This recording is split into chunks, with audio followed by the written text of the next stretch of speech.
And our almost president, Jerry Mungai, will introduce tonight's speaker.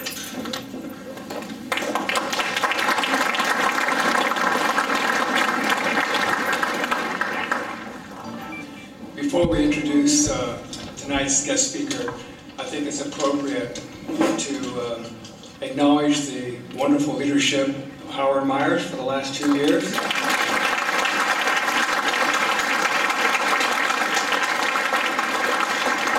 As he pointed out, we had quite a few accomplishments in the last 2 years, and it was done through the efforts of a lot of people, but those people needed the support of a good leader, someone that's imaginative, creative, and knows how to encourage people to do their things. So thank you very much. And following in his footsteps, I don't know if my shoes are going to be, my feet are going to be big enough to fit his shoes. Anyway, to my knowledge, tonight's speaker will be the first speaker who seeks to promote values and principles that made this nation great by way of cartoons. He was born in Japan, and while at UC Irvine, he considered journalism as a hobby. He became seriously interested in that field when his first cartoon for the college newspaper lampooned candidates for student office, had the student assembly demanding an apology. It's a conservative school, UC Irvine. He's been controversial ever since. Michael has won numerous awards for his cartoons, including the Pulitzer Prize twice, and the Sigma Delta Chi Society of Professional Journalism Award 3 times. And thanks to the Conservative Forum's nudging, his cartoons infrequently appear in the San Jose Mercury News. He is co-editor of the Investor's Business Daily editorial page and has appeared on TV shows including CNN and Fox News cable outlets. He even has time to write a book entitled Everyone Has a Right to My Opinion.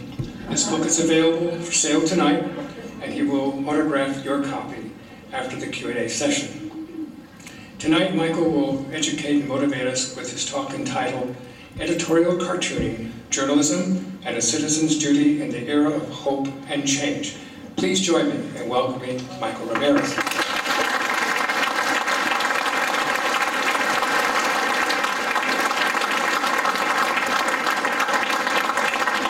Thank you, Jerry, for that wonderful introduction, Howard. Thank you for doing everything that you guys are doing. It is so important that on a grassroots level, we all get involved and inform the uninformed. There was this young man. He was on trial. The judge was chastising him. How could you possibly justify such a terrible deed, such a horrible crime, killing a California condor? There are only 38 of them left in the wild. What could possibly have been going through your mind to allow you to do such a heinous, heinous crime? The young man looked at the judge and he said, Your Honor, I was camping in the woods and I was lost in the wilderness. I went to try to find my way down a path and I fell off this cliff and I landed on this ledge. And I was stuck there with 4 days and 4 nights with nothing to eat, nothing to drink. I must have looked pretty bad because this giant buzzard landed on top of me, started pecking at me. With the last ounce of strength in my body, I grabbed a rock, I bashed him in the skull and I ate him. It was sustenance. It was a matter of survival. The judge said, well, you know, that's a pretty good story. I may just let you off. Just out of curiosity, what did it taste like? He said, well, it's kind of a cross between a bald eagle and a spotted owl.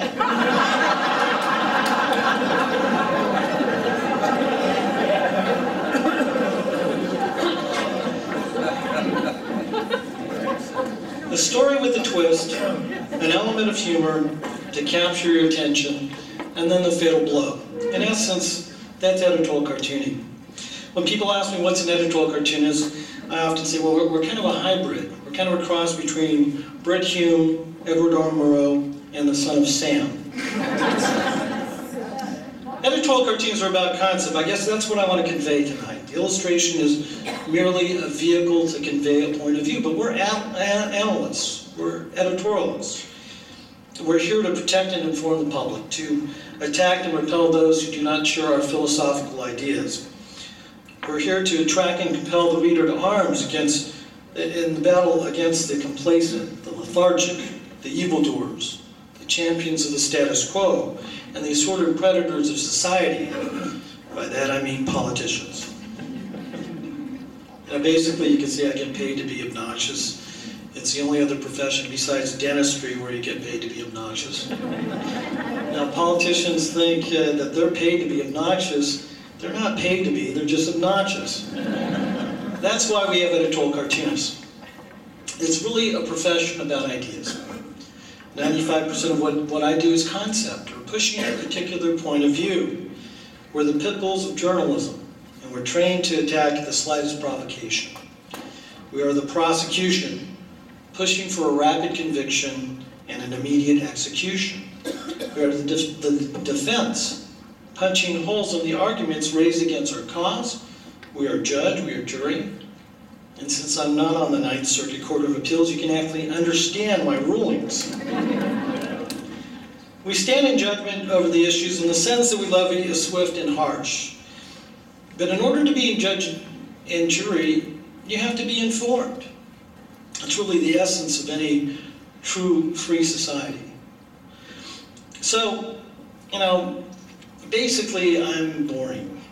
I read a lot of stuff. I start the day at around 5 or 5:30 in the morning, and I watch the news at every half hour to try to get a sense of what's being absorbed by the American conscience. I read 4 papers a day, and I read the LA Times and the New York Times and the Wall Street Journal. I read IBD the day before it comes out in print. A lot of people say that the truth lies somewhere between the editorial pages of the Wall Street Journal and the New York Times. There's no truth in the New York Times. The truth lies in the editorial pages of Investor's Business Daily. I think it's the best editorial page in America today, frankly, because we're unafraid. We don't want to be politically correct. We just want to be accurate. And that's something the media does not do. So I'm a political analyst. I'm a political wonk. I read everything I can get my hands on. As a contributor to the Weekly Standard every week, of course, I read the Weekly Standard. I read the National Review. And, if I want a good laugh, I'll read The Nation or Mother Jones every once in a while. I think it's important to view the issues on the broadest possible reference plane. In fact, I think if you firmly believe in any one issue, I urge you to read the opposite. I think most times it's merely going to reinforce what you already believe, what your original beliefs are. But on the rare occasion, it might make you change your mind. That's what human beings do, we grow. Either way, I think you have a larger and more comprehensive view of the issues. I believe it's important to understand all sides of an issue, and that entails knowing the contrary point of view. I'm a firm believer in the statement, know thine enemy. So, basically we spend our time gathering information, we process the information to draw a conclusion, to draw a cartoon, and to draw blood. Now, a reporter's job is to be the purveyor of fact, to point out the injustices of the world, and to shine the hot spotlight of exposure, to wound the perpetrators of those injustices with the truth. Editorial cartoonists, we go out and shoot the wounded. Now, I want to make a distinction here between objective news reporting and the subjective editorial page. I think it's funny when people call me up and they say, well, they don't call me Mr. Ramirez, and since we're a mixed company, I won't say what they call me, but they say, you're way too opinionated. And I have to say, well, that's why I'm on the opinion page. But I realize the problem. The problem is, today, it's hard to distinguish between the two. The truth is, the mainstream media is not doing their job. You have a right to demand that they do their job. This is why people trust the media less than they do politicians. And we know how much they trust politicians. I think there's a convergence of media, and that's why circulations are down. But I think people are tired of the media being so biased. Why would anyone want to buy misinformation when real information is readily available on the internet for free? And there's a widespread manipulation going on in the media. The mainstream media has been perpetuating a lot of myths and burying the truth to pursue an agenda. Part of it too, though, as conservatives and believers in the Constitution, the structure of the Constitution, conservatives need to get more involved. Now, I was telling earlier in a show that I was doing, the progressives have done a good job in three things. Since the 50s, they've laid the groundwork to take over education. And they are misinforming generations of America, the future of America. And then continuing that practice through higher academia. And then through popular culture, they reinforce these ideas and make sure they're implanted in your brain. And then they're reaffirmed by the media. Progressives need to get more involved. A friend of mine, John Sullivan and Mark Joseph, John, who put together the Obama 2016 movie. I don't know if you guys saw that. They've been trying to put together a biopic on Ronald Reagan on a big screen, sort of like the Margaret Thatcher movie. It's taken them 5.5 years to raise funds for what should be the iconic American story, Ronald Reagan.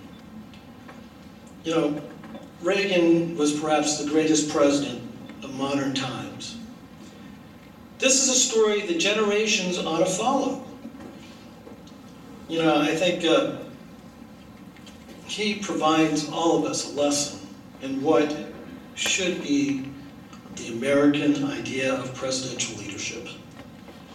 You know, it's true that his oratorical skills what made Reagan such a potent force, but it was his ideas and his unwavering belief in America's greatness that made him great.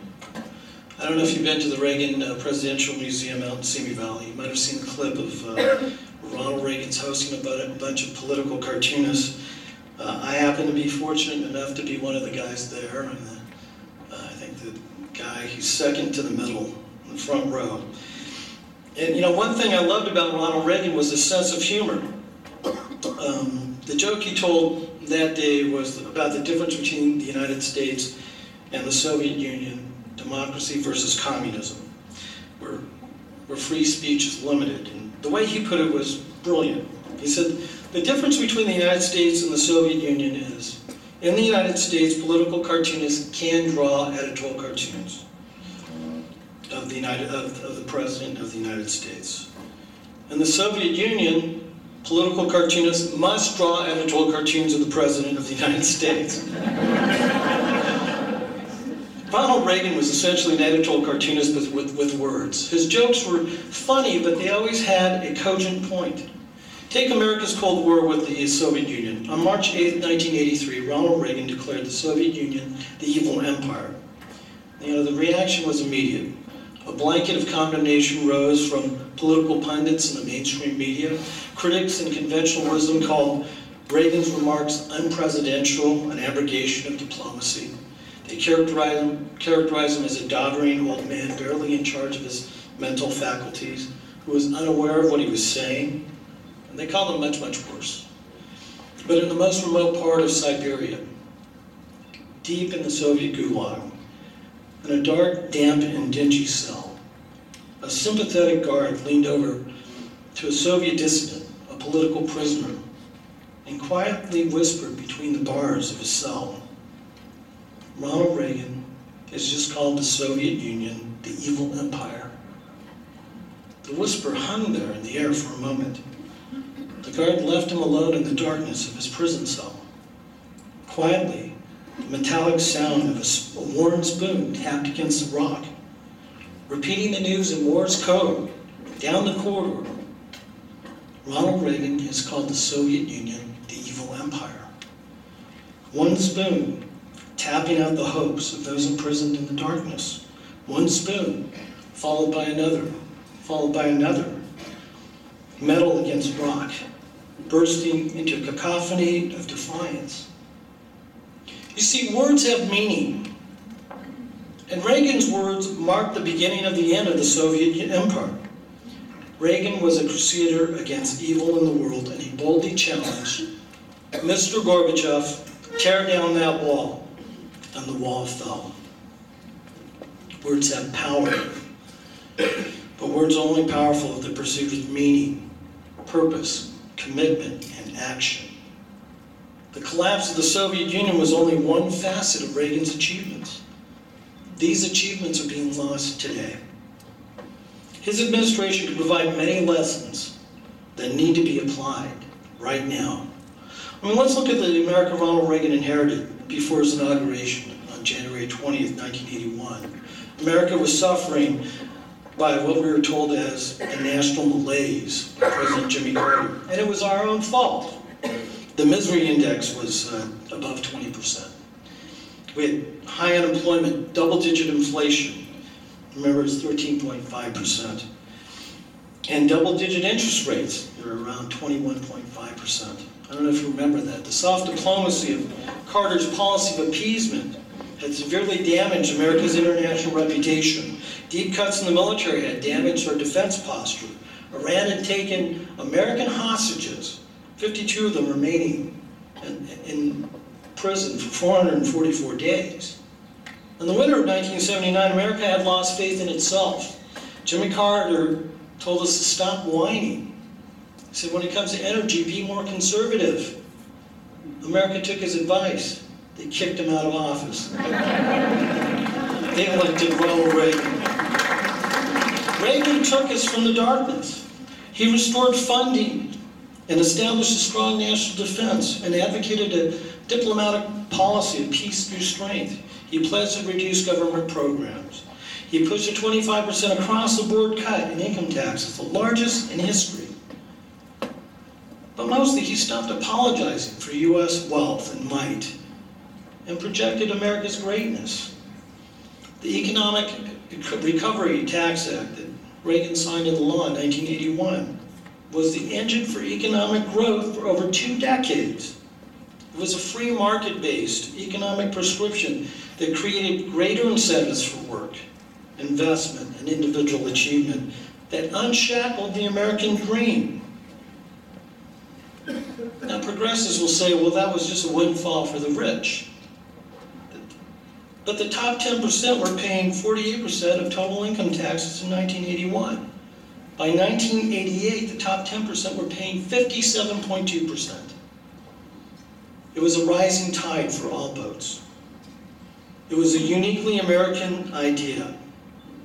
But most of all, rather than apologize for America, he made America believe in itself again. Reagan believed if the government would get out of the way, Americans could provide the solutions. He believed in the people.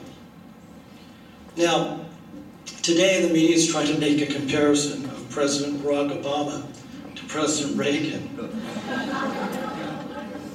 They've decided that because Obama, like Reagan, has great oratorical skill, they're presidential equivalents. And the purpose of this exercise is to elevate Obama out of his dismal record.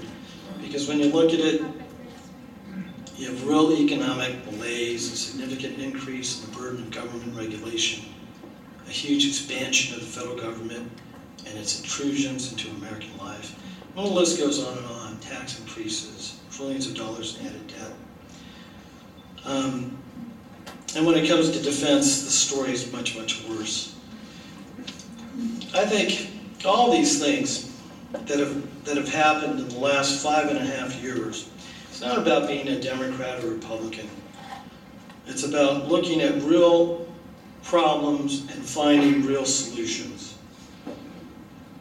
And the Health Care Act, which has just been laid on a foundation of lies, has undermined the world's best medical care. Now, they use different metrics to say, well, the American healthcare system isn't as good as everybody else because our infant mortality is so high and our longevity is less. But they use a different metric to develop these ideas. You know, our infant mortality is higher because America has such great medicine that we can save almost any child that's born. And in foreign countries, they have to allow some gestation period before they even count them. So it's not comparing apples and apples. Our longevity, our life expectancy, is a cultural difference. In America, we drive 10 times more than other countries. We have a higher murder rate because we have guns.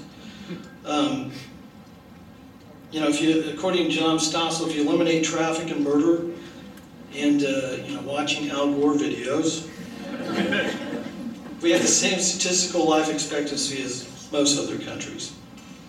Now I can go on and on about that, but I'm not gonna. These are things that you really should have heard from the media.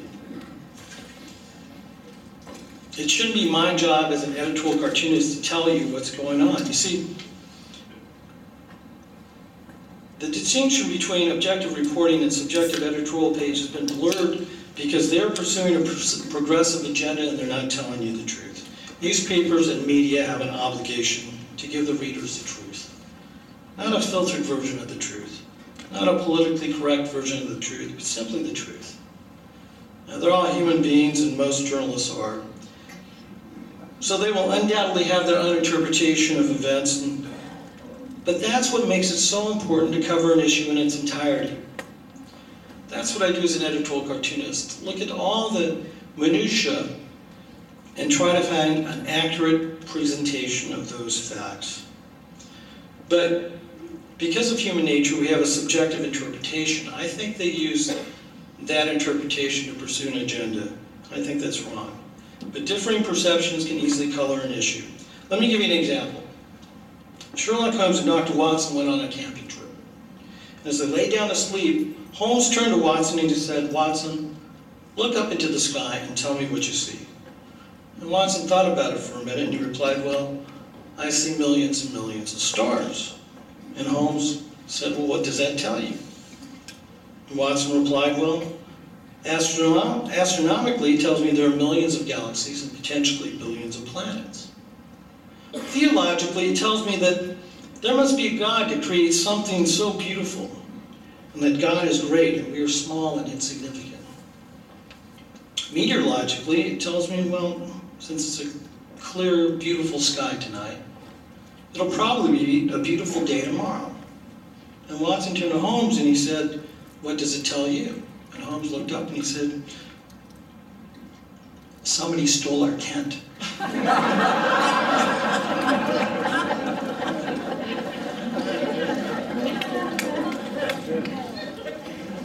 We have a participatory democratic republic, the best system of government in the world. Truly a government of the people and by the people and for the people, but only if the people participate. Let me tell you another story. There was this duck, and he walked into the store, and he went up to the manager and he said, "Got any grapes?" And the manager looked at the duck and he said, "No, I have no grapes." Duck said, "Oh," walked out. 10 minutes later, this duck waddled back in the store, went up to the manager and said, "Got any grapes?" And the manager looked at the duck and he said, "No, I have no grapes. I have no fruit section." Duck goes on, walks out. 10 minutes later, the duck comes waddling in, goes up to the manager and says, "Got any grapes?" The manager goes, "What is wrong with you, duck? I have no grapes. I don't like grapes. I don't like ducks. Get out of my store." Duck goes on, walks out. 10 minutes later, the duck comes waddling in. The manager goes, "Hold it right there, duck. Ask me for anything else. Don't ask me for grapes. I don't have grapes. If you ask me for grapes one more time, I'm going to nail your little web feet to the floor. Ask me for anything else." Duck goes, "Got any nails?" He goes, "No." "Got any grapes?"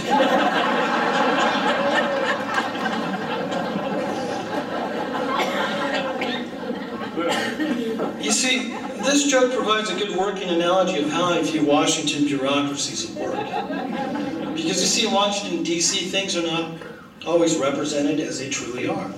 There's kind of an Orwellian doublespeak that's going on right now. For example, a slower increase in Medicare payments is not called a rational effort to save Medicare. It's called a draconian cut. A balanced budget amendment which stipulates Congress can only spend the amount of revenue they take in is not called common sense, it's called extremism. Making illegal immigration illegal is not called following the law, it's called insensitivity.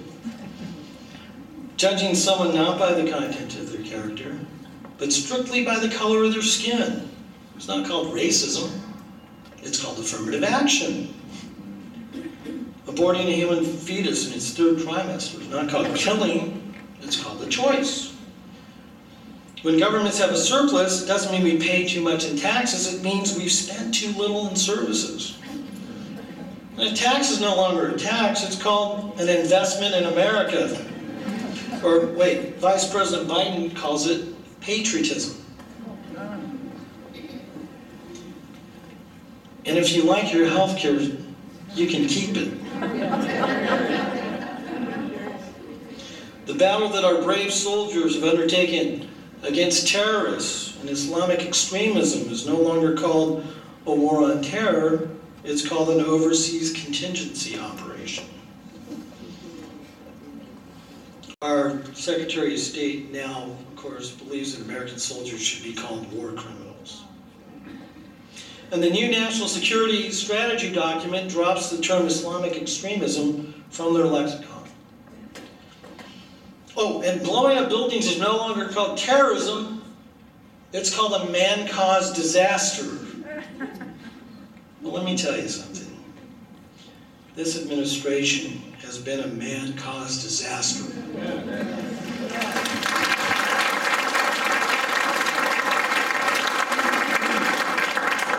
I don't know about you, but I believe in the old adage, if it walks like a duck and it talks like a duck, then it's usually a duck.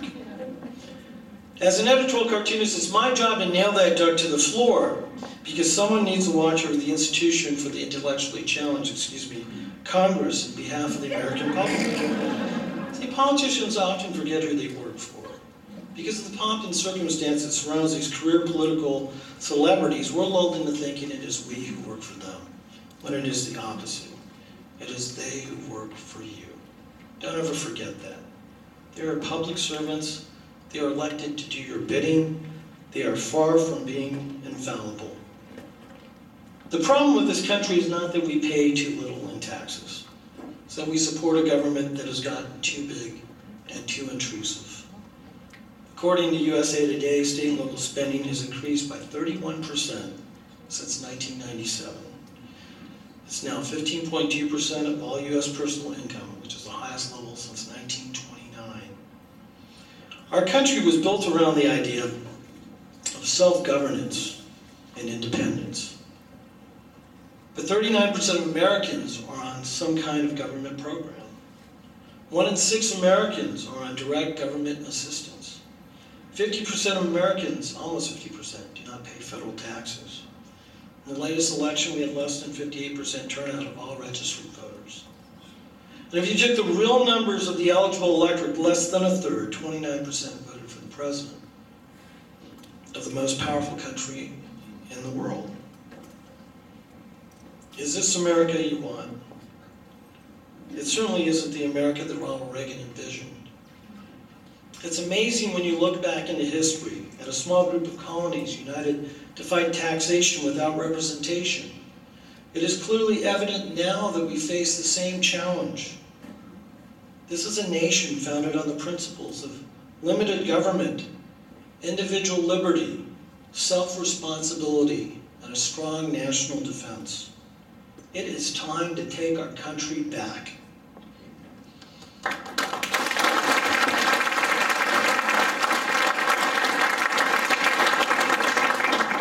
Past presidential terms hold the key to future presidential successes. George Washington once said, "Government is not reason. It is not eloquence. It is a force, like fire. It is a dangerous servant and a fearful master." Calvin Coolidge and John F. Kennedy and Ronald Reagan found that the solution to our economic problems rests not in the government, but in the ingenuity of the people. They believed in the doctrine of American exceptionalism. In their eyes, America was a place where the extraordinary could be extraordinary and they would be rewarded for their successes.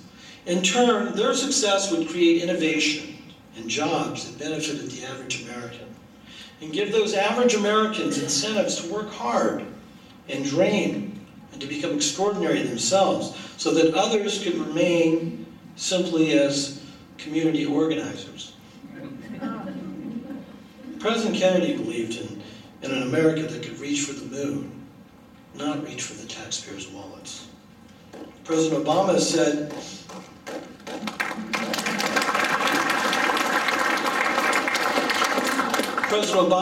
it's time for America to rise to the challenge when the Russians beat us into space with Sputnik. And I'm going to do that by canceling our manned space program. Look, it takes more than words and a good speech to make a great president. It takes great ideas. Reagan was an exceptional president because he truly believed America was an exceptional country. Ronald Reagan saw America as a shining city on the hill, not just a city among many, many, many other cities. As we celebrate America and this idea of America, it's important that we all engage. It's important on the grassroots level that you know that it takes one vote to make a difference. I did post-mortem with Michael Ramirez and Tucker Carlson on the last election. After the smoke had cleared, it was only about 350,000 votes that separated the candidates. This is the first time a president was elected, an incumbent president was re-elected with less votes than before, 350,000 votes. It is our duty as citizens of a republic to maintain the idea of America. It is our responsibility. Your job is to inform your neighbors in groups like this, to make them understand what's at stake. And those three principles, education, popular culture, the media, it doesn't seem like you're doing much when you call the television station and say that's incorrect, when you write your newspaper and say this is factually incorrect. But it has an impact. Those are businesses. And businesses only work when people watch them or buy their product. Organize your neighbors into demanding responsibility from these institutions. Get back to public education and reform it. I cannot think of a better argument for conservatives than the statistical data that's coming out of public education today. Up until the 6th grade, America leads the world in science, in math, reading and writing comprehension. After that, we fall to the bottom level of all industrialized nations in all categories. When you have to import engineers and scientists with H-1B visas, and they're gone within a week and a half, you know, it is a failure of the American educational system. This is our duty. This is our country. It is our future. I'm going to try to encourage you by showing you some cartoons. Now, as a capitalist pig, I urge everybody to buy my book. And, of course, to read investors.com/cartoons or editorials. And this is the book I'm working on right now. Dick Cheney will be doing the forward, Rush Limbaugh will be doing the backward. It's called Give Me Liberty or Give Me Obamacare. Domestic affairs. I've now been in 57 states, I think, one left to go. President in Beaverton, Oregon. Give me liberty or give me a government bailout. This is a young Barack Obama. If you look up there, he's got a bunch of problems. The solution to all the problems is government. With one exception. Democracy is a form of social inequality. He certainly has a lot of Secret Service for protection. Those are journalists.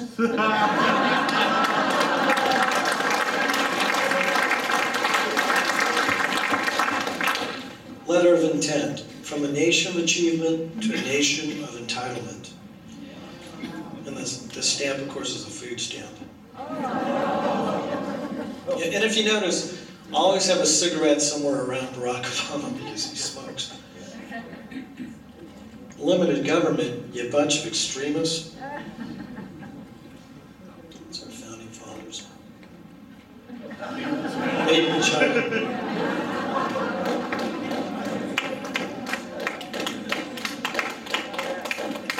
Relax, I'm only going to hit him on his upper 2% of his body. I'm okay, I landed on a taxpayer. Attention everyone, as you go into battle, the most important thing to remember is Jones here is gay.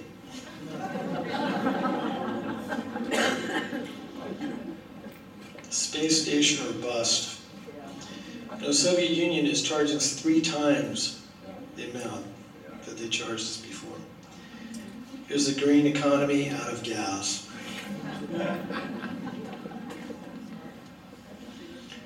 The Mad Hatter, Nancy Pelosi. We have to pass this bill so that you can find out what's in it, and this is the most ethical Congress ever.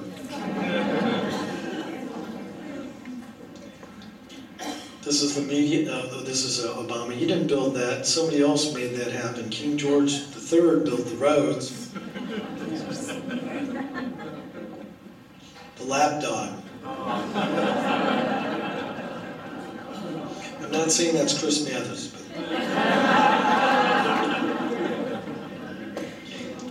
Question, what do you call doing the same thing over and over again and expecting different results?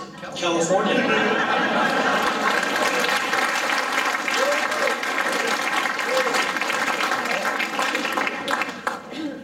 I will have the most open and transparent administration ever.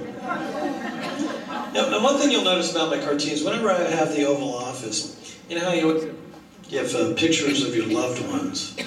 Now, all of Obama's pictures are of himself.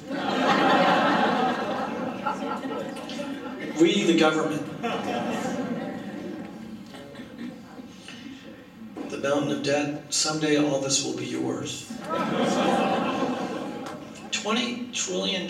So actually it's now projected to be $22 trillion. Now put your mind around that. If you paid that back at $1 a second, it would take you 670,000 years to pay it off. This is not just a debt you're leaving your children. This is a multi-generational debt. Now, this is why I love what I'm doing. This is a picture of Bill Clinton looking over the demilitarized zone between North and South Korea. If you read the headline, it says, President Clinton looks into binoculars. We still have the lens caps on. Of course, I'm an equal opportunity offender. There was George Bush doing the same thing. It is the mark of an educated mind to be able to entertain a thought without accepting it. Aristotle. It depends on what the meaning of is. William Jefferson Clinton. This is my '94 Pulitzer collection, some of them. On U.S. and Japan trade, aren't they supposed to face you when they bow?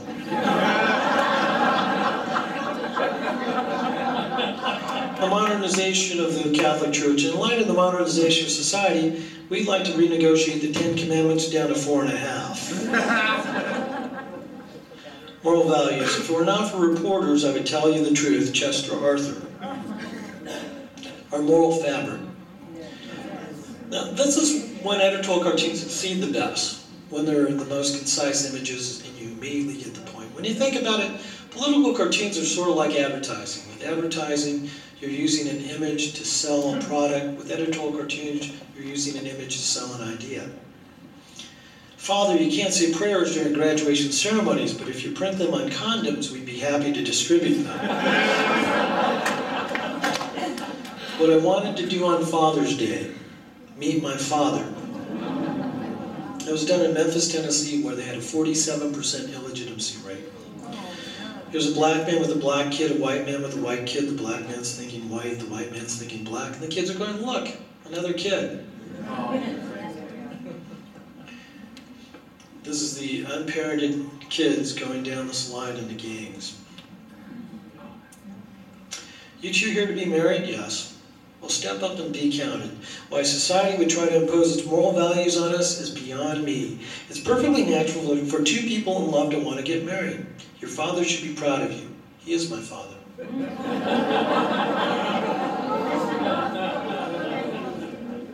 Here's Elliot Spitzer in his news conference.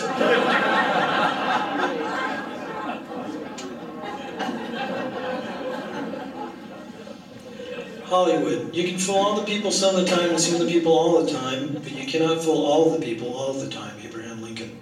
In ancient times, people worshiped the stars out of ignorance.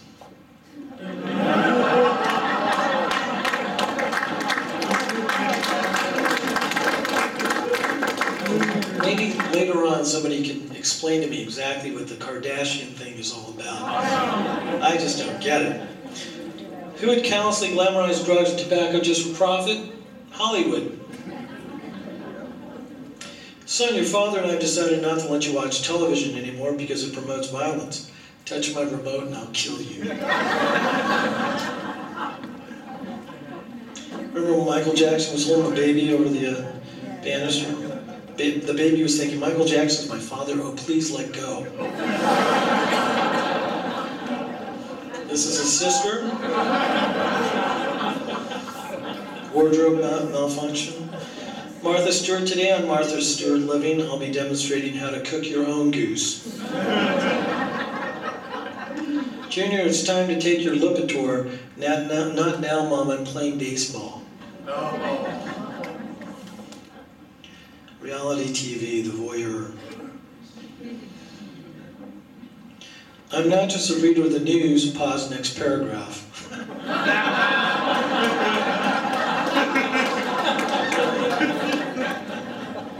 When I was selling my book, I was wondering why CBS didn't invite me on their program.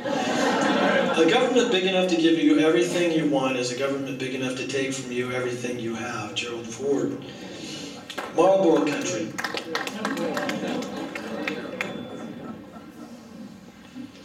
Because of the soaring costs of medical malpractice insurance, we don't have any doctors left. However, rest assured we have the best lawyers operating on you today.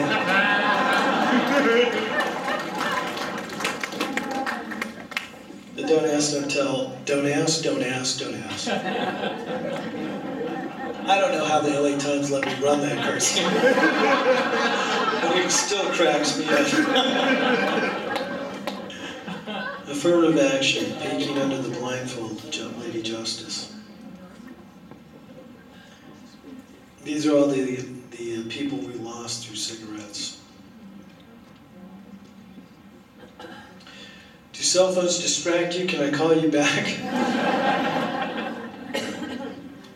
This is when the Ninth Circuit Court of Appeals ruled against the Pledge of Allegiance.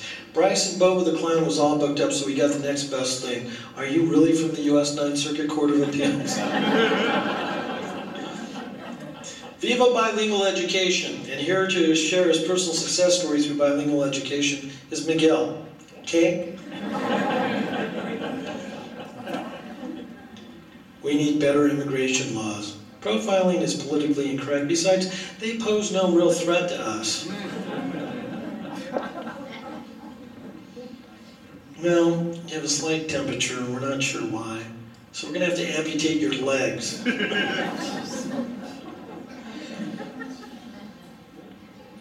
Social Security and Medicare. You know, we have $123 trillion of unfunded liabilities today. And that's not adding $1.6 trillion of Obamacare on top of that for the next 5 years. I was kind of hoping for a regular doctor. We have to pay for this health care bill somehow. With a witch doctor over there. Freeze, homicide, burglary, worse, trans fat. Raise your hands and step away from the chicken. Steroids do not make you bigger. Here's Barry Bonds trying to fill Babe Ruth's shoes. Here's the U.S. border fence with the service entrance.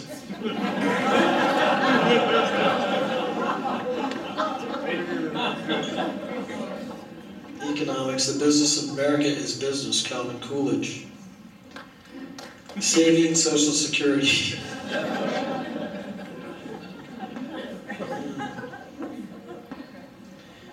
Don't just sit there, pay the man.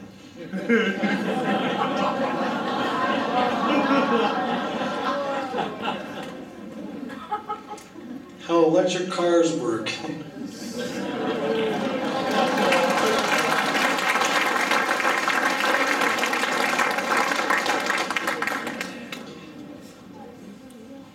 I wish we had free medical care like in Cuba. I wish we had good medical care like in the United States. You know, I was down in Cuba for a PBS special. Took a camera crew down there with a bunch of other cartoonists, and we got to talk to the information minister. I asked him about the Brothers in Arms flights that was shot down in international territory, and a bunch of questions that he just refused to answer.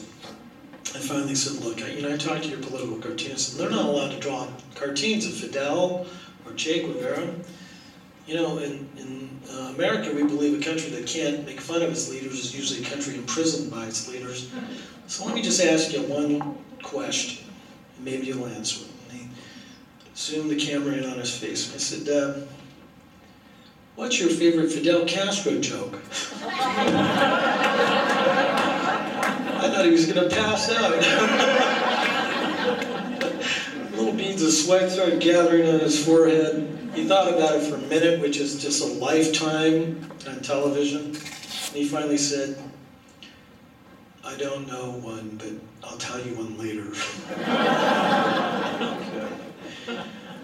Drilling in Anwar in 1980 will not help right now in 1985. Even if we started in 1990, drilling today, 1995, that oil 2000 wouldn't come online 2002, for many 2004, many years, 2008.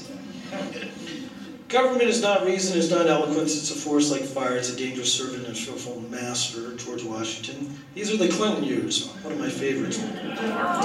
This is the Lincoln bedroom. Thought the meter would be much more efficient. The stain. Sorry. Not really. I did not have factual relations with the American people.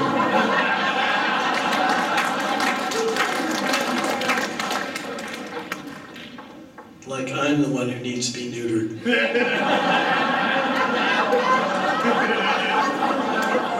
I gotta tell you a story. The president and her husband were very kind to me. When I won my first Pulitzer in 1994, they sent me a note congratulating me. And so I gathered all my Clinton cartoons and I wrote a note that said, thanks, I couldn't have done it without you.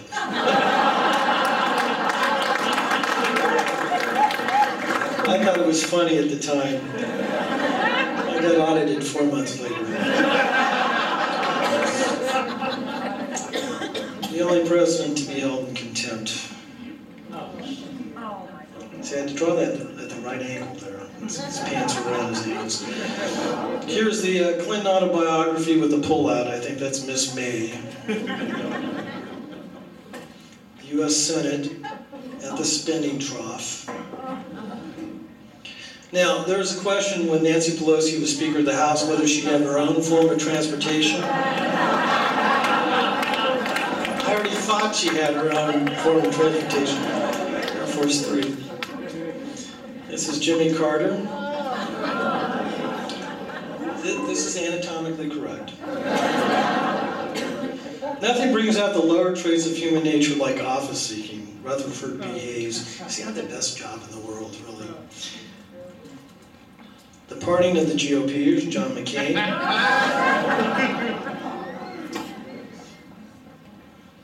This is when Al Gore was running for president. That's him way in the back behind Bill Clinton, standing in front of the camera. Thank you for that answer, Senator Kerry. Kerry Sutra, or the many positions of John Kerry.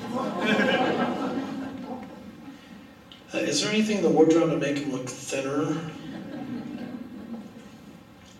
The answer, Ronald Reagan 1,000 times. This is Dennis Kucinich. They asked him if he'd seen a UFO. He said, of course I've seen a UFO. How do you think I got here?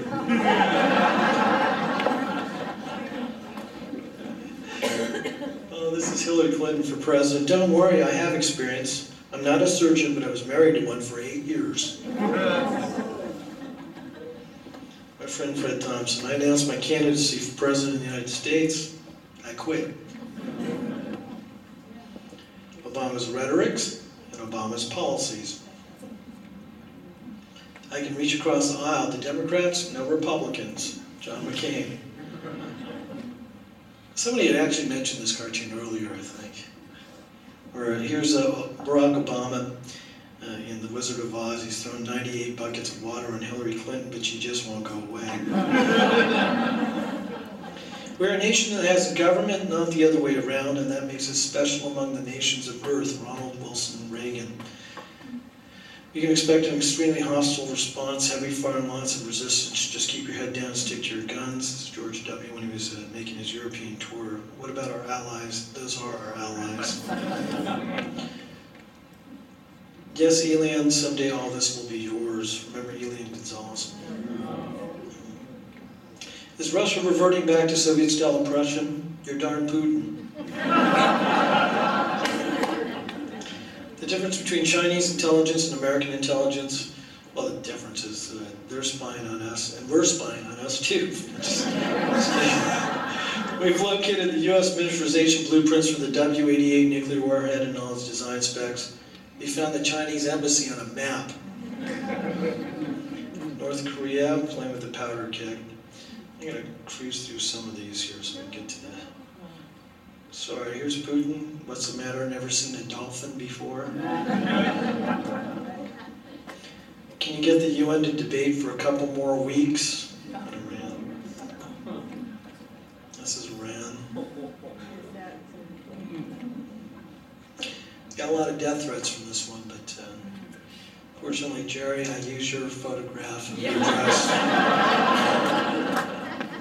If civilization is to survive, we must cultivate the size of human relationships, the ability of all peoples of all kinds to live together in the same world at peace. Franklin Delano Roosevelt. Here's the Intifada. We're going to skip through some of these here. How dare you defend yourself? And imagine if we had 58 missiles coming over the San Diego border every single week. The price of freedom is eternal vigilance, Thomas Jefferson. This is a cartoon I did on 9/11. I'm honored to say that the New York Fire Department made t-shirts out of those and sold them. Here's the coordination of intelligence with the U.S. intelligence services. I got it. Frankly, I can't think of a bigger threat to America than the assault on our civil liberties. I had to ask you, you had to say you would do anything to feel safer.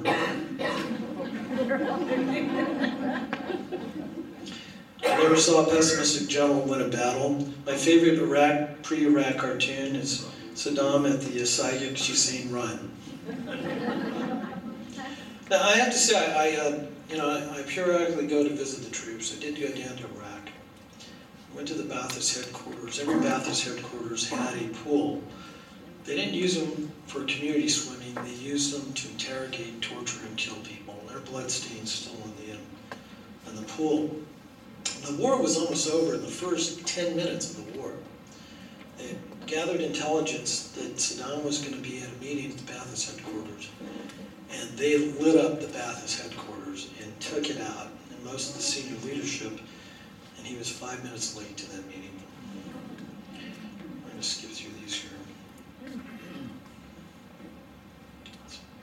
This is a 2008 Pulitzer collection. I have no idea what it is, but I feel strangely attracted to it. I looked the man in the eye. I was able to get a sense of his soul push on Putin. Unfortunately, Putin was wearing contacts that day, apparently. Whatever the cost may be, we shall fight on the beaches, we shall fight on the landing grounds, we shall fight in the fields and in the streets, we shall fight in the hills, we shall never surrender, run away. Social Security. Excuse me, I'm going to need that to run my car.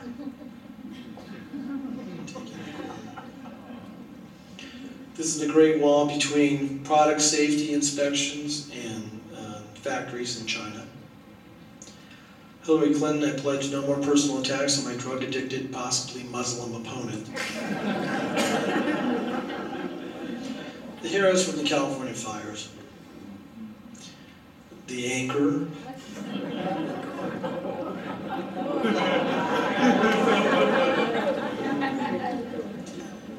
Ahmadinejad giving a speech on the coffin of a slain U.S. soldier. Hugo Chavez striking hammers and sickles. It's when a celebrity went to Peru with a mellow bag, not knowing that the Shining Path was responsible for 70,000 deaths down there.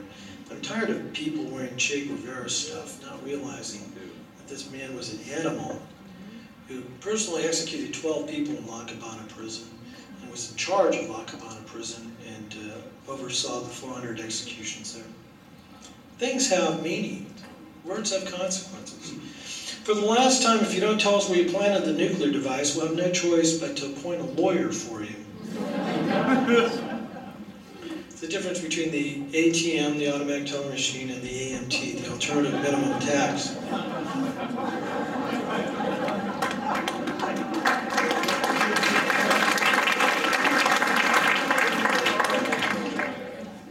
I think I'm going to end it here because we're running a little bit later, but meet Sheryl Crow. She uses only 1 square toilet paper per bathroom visit to fight global warming.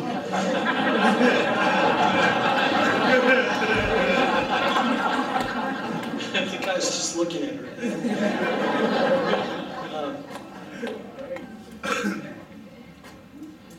Live long and hand over your prosperity at the Barack spike. Let me do a quick conclusion here. You know,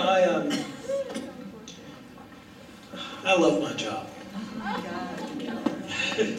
It's pretty easy these days, which is good for me, but bad for America.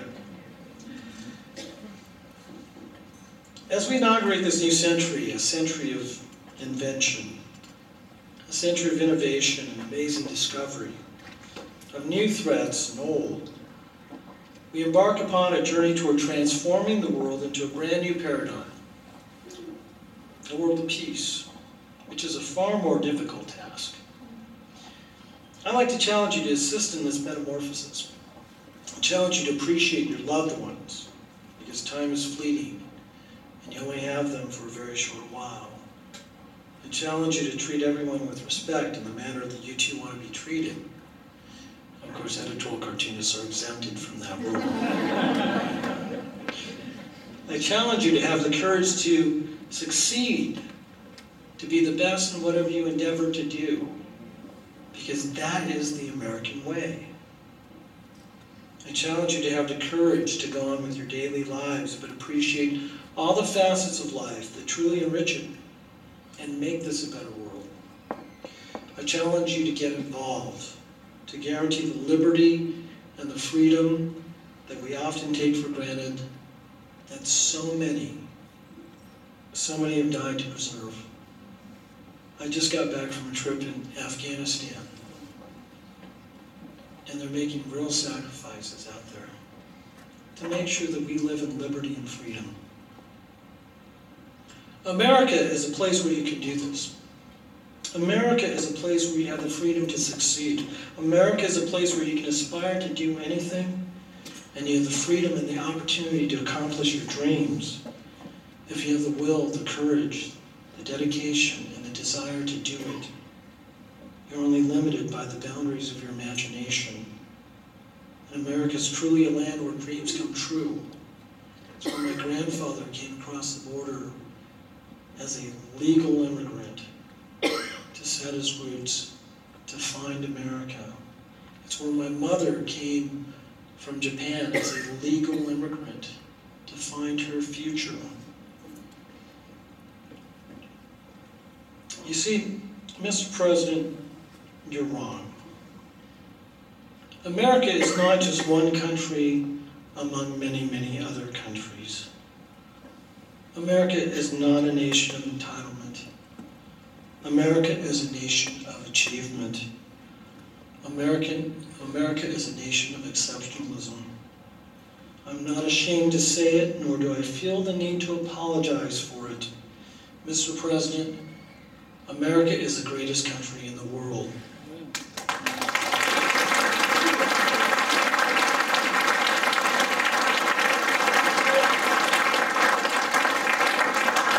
This administration may abandon the lexicon of combating terrorism and Islamic extremism.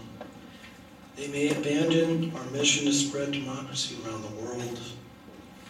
They may cancel the mission to the moon and other worlds, but they will never conquer our dreams.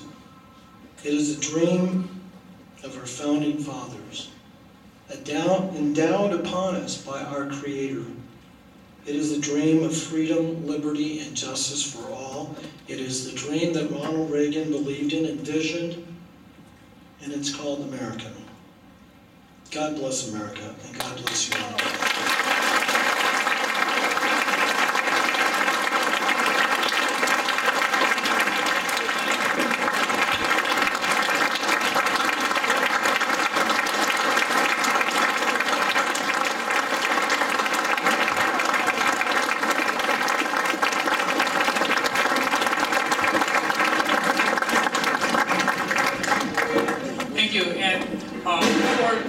We'll have a brief Q&A before you have the opportunity to get a autographed book, and we'll have the ushers will be handing out some cards for the questions. So we'll write down your questions, and we'll have them read over at the corner over here where the microphone is. And Jerry over there, ready to go. I think we have one or two already. Can we keep it quiet, please?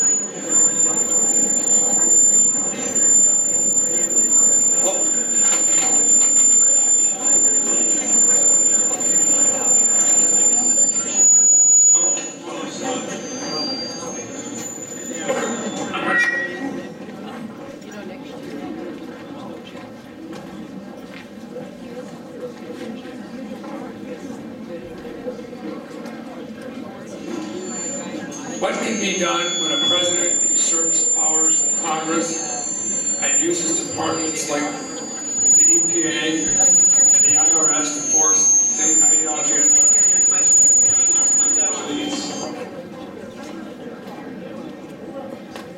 Look.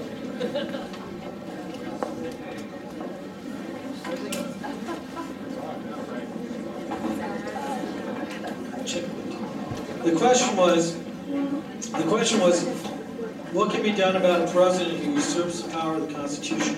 And that's a relevant question today, because that's exactly what we have going on right now. When the president decides that he is just going to go ahead and change the rules on Obamacare through an executive order, that's in violation of the Constitution. The reason why we have separate powers and co-equal branches of government is to protect our individual liberty and freedom. What you need to do is you need to write your congressman or your congresswoman, and you need to tell them that what the president is doing is against the law. It is unconstitutional. He does not have the power to unilaterally impose or withdraw portions of the law. It is Congress that has the power to write the law. The President has pledged an oath to follow the law.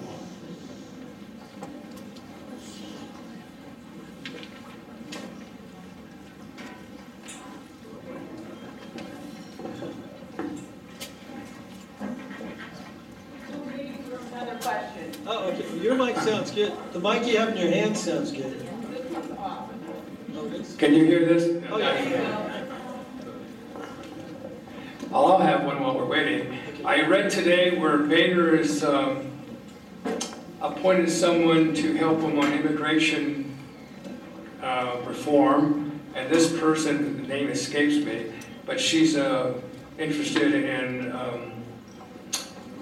giving citizenship, a pathway to citizenship. I'm wondering what you're thinking about, what your thoughts are about Boehner doing something like that. Well, fortunately, my last name is Ramirez, so I feel like I can address this issue.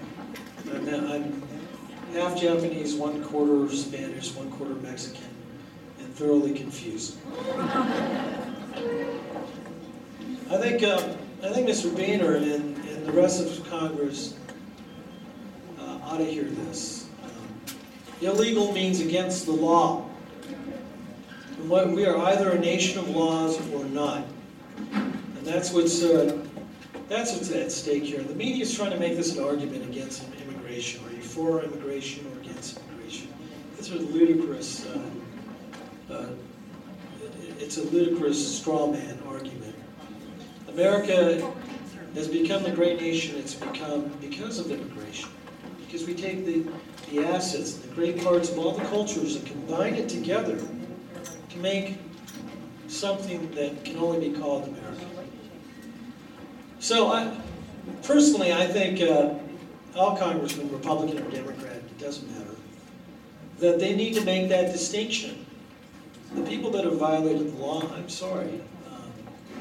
I'm sorry that it has terrible consequences.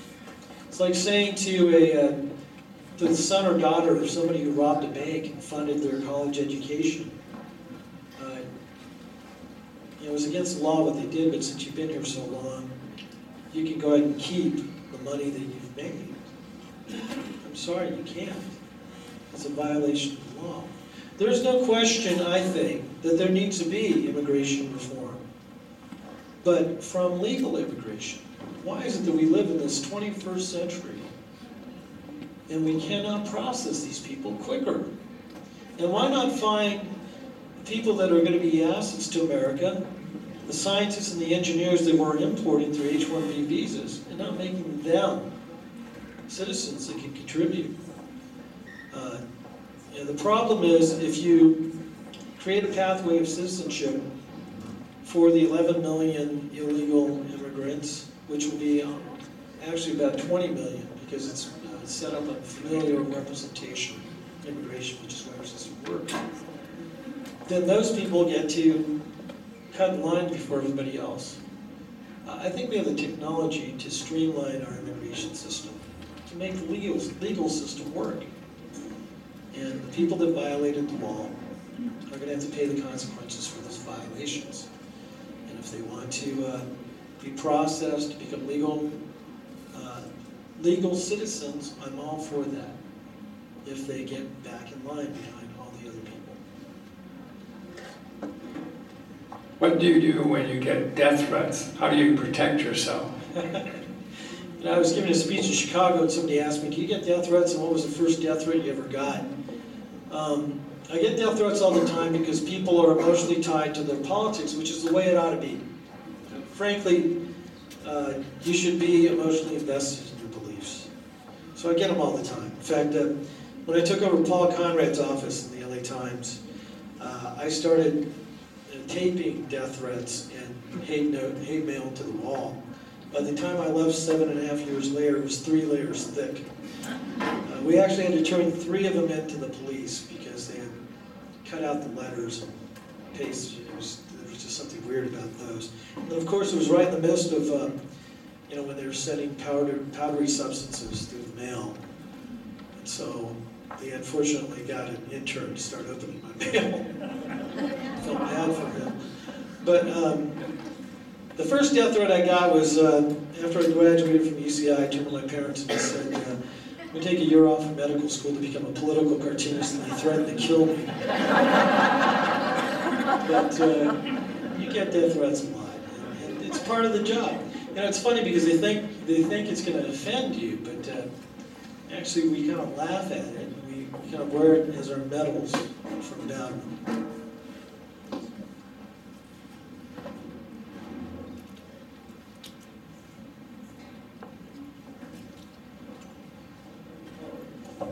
By the way, the PA system was set up by the same people who did Obamacare, just in case you're wondering. Why do you think our academic achievement takes a nosedive after the 6th grade? Well, because we're straying from the foundation of classical education, the fundamentals of education, to social engineering. And I just had a conversation with my friend Bill Bennett 3 weeks ago. And they looked at a study where they had different different classes and different stations of the socioeconomic models.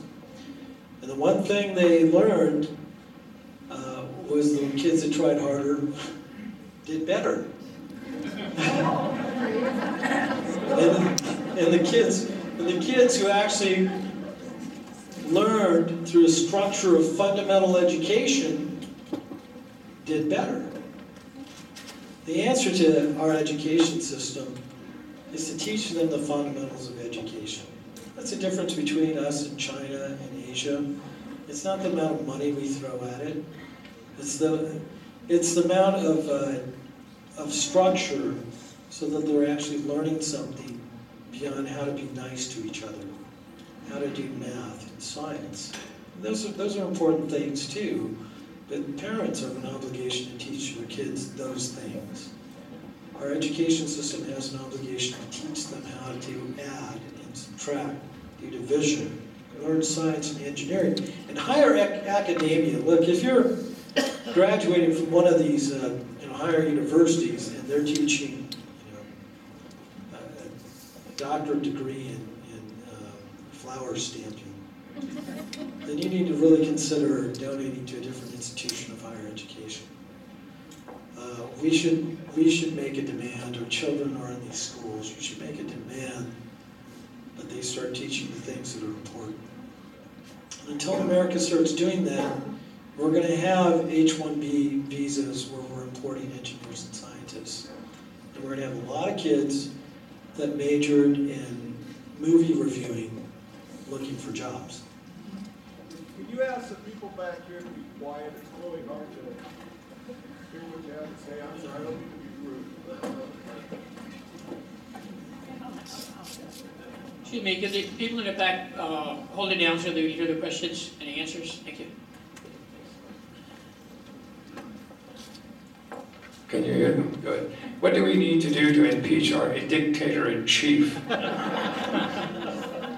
I've been asking that same question for the last 5 years. You know, this is a very difficult question because obviously we went through this process before. I'm not saying that we shouldn't, but it's the politics behind it that's very, very difficult. Does this president's behavior rise to a cause for pursuing impeachment? I was actually, yeah. I think he has. I've never seen a president who has lied more to the American people.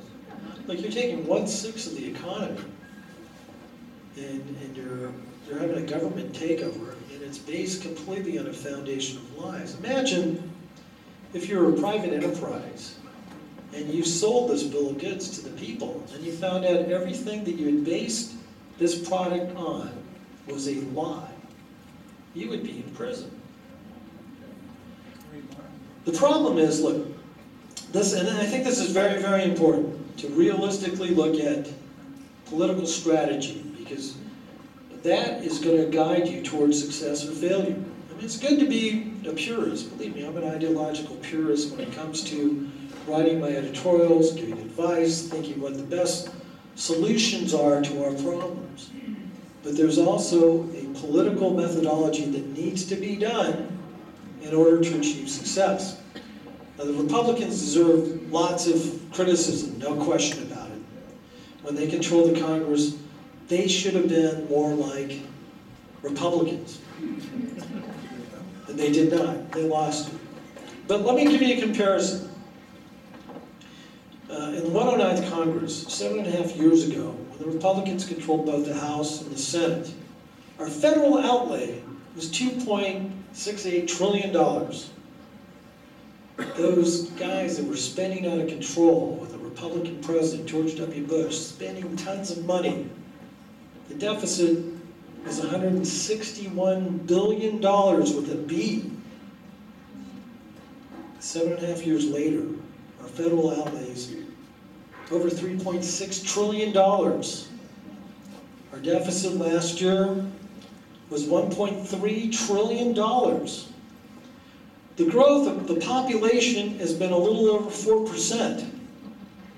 Do you guys feel like you're being treated $1 trillion better than 7.5 years ago? This Republican Congress, only controlling one house, has really been steadfast in their votes. They allowed the shutdown to happen. They allowed it to come to a vote. They didn't have a chance to win that vote, but they made a point. And when they go into this next election, and these senators have to stand up for their votes, 23 of them on the Democrat side that are in jeopardy, 14 that will probably lose their jobs. People are going to ask them, did you vote for the shutdown or for Obamacare? They need to answer for those votes. So, can you impeach a president? No, you can't. You don't have the votes to do it. What you can do is you can go out, talk to your friends across the country, in the districts where you have a chance to win those seats, and you can get them elected. Don't just go for the ideological, pure people if they don't have a chance. Bill Buckley used to say, you don't just elect the most conservative person in an election. You elect the most electable conservative. Because if they're voting with you 90% of the time, then you can pave the pathway toward the future. But if they lose, you gain nothing. Now, I don't like a lot of these senators, and I won't mention any of them McCain, but there are some people that need to be taken out and kicked out of their jobs. No question.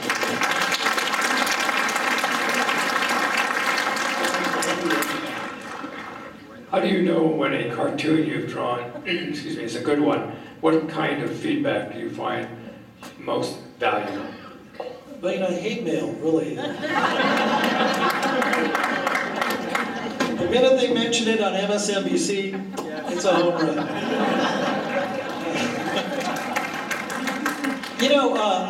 I have to tell you, I do it for my own selfish motives.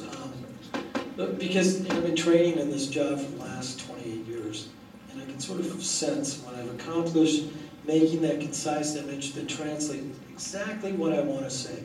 And we're having a conversation in the green room at the TV show earlier today, and I think I surprised everybody by saying the only thing I don't like about my job is I don't like to draw. I love the analytical side of this job. I'm boring. I love to read everything. I want to know how everything works. I want to know everything about everything. I'd be the perfect candidate for an NSA job. But I love the productive side of my job, which is conceiving the visual metaphor that will translate into a great point of view. I love that creative aspect of my job. And it looks so great in my mind's eye. But I can't draw, so it doesn't... my thought process is much better than my drawing ability. And when it comes down to the drawing part, it's just production. All the creative stuff is done. So if I could find somebody who could draw like me, or draw better than me, I could do 50 cartoons a day, but I can only do one at a time. But when you do hit that one cartoon, like the flag unraveling, a moral fabric, which is so easily readable and so concise, then you know you've done a really good job. So, I guess, I don't really think of myself as an artist. I think of myself as a mental patient for the most part. I think of myself more as a journalist, as an editorialist, but I do know that for the most part I don't like my work until about a week after it's published, then I like it. But every once in a while there'll be a cartoon that gets in there and I'll go, that did it. And then the flood of hate mail comes in. This thing's not working well. Obama uses workplace violence to excuse heinous crimes by Islamic terrorists and minorities. Any cartoons? Yeah, Fort Hood, obviously. He was working there at Fort Hood, decided to kill a bunch of people. We're lucky he wasn't at Walmart, because they wouldn't have been armed to take him out. Yeah, it was the most ridiculous thing, how this this president bends over backwards to accommodate extremism and to cover up his own. This is more this president covering up his own records. Now, they claim to be the most transparent administration ever. But if you ever looked at the kind of material they're getting in congressional inquiries, it is so redacted that the whole page is blackened out except for a couple lines. And the reason is because this is the most incompetent administration we've ever had in history, period. Right? It's a dangerous combination of arrogance and incompetence with this president. I mean, surely he's fulfilling his goal for a progressive agenda and a progressive idea, but he's doing it mostly by mistake. Believe me, he doesn't know how. This is what happens when you elect a community organizer to do the job of the President of the United States. And you know, frankly, this whole record and the litany of things that this administration has done that I think are wrong, fast and furious, utilizing the IRS to affect the outcome of an election. That's something that third world countries do. You know, and that's an aspect that the media hasn't even looked at. I mean, they think about the IRS, well, sure, those guys didn't get their 501c3 status, it's not a big deal. What they did was they took them out of the election cycle for 2 years. You know, that's what Hugo Chavez does in Venezuela. This president will have to answer to these things sooner or later, and history will be a judge of them. But the list is endless, and you know, hopefully, if you can elect a majority in Congress, I think that's going to happen this next election cycle, if people stick to it, you will make this president accountable for his deeds.